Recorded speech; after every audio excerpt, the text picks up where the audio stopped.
Hi there! Today, I'd like to discuss how to disable changing background in Google Meet using xFanatical SafeDoc. Google Meet's visual effects, such as background blur or custom backgrounds, can be fun, but they often become distractions during class sessions, drawing attention away from the content and potentially impacting the focus and engagement of students.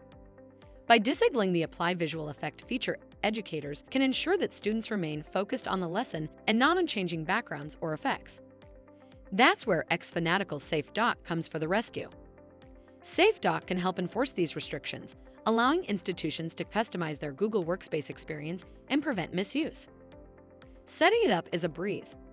Go to Chrome Web Store page, search for SafeDoc, then click Add to Chrome to add this extension. Once it is installed, by selecting the Block Meet Change Background policy and setting the value to True, you can disable changing background in Google Meet easily.